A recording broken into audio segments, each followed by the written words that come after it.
outside the box. Don't be afraid to fail big, to dream big.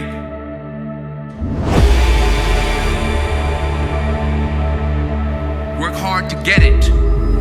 When you get it, reach back, pull someone else up.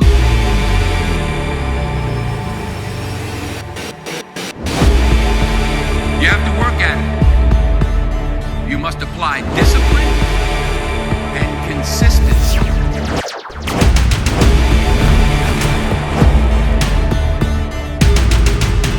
Don't just aspire to make a living. Aspire to make a difference. That's where the joy is. In helping others, that's where the success is. True desire in the heart, that itch that you have, whatever it is you want to do, that's God's proof to you. Sit beforehand already to indicate that it's yours. So claim it.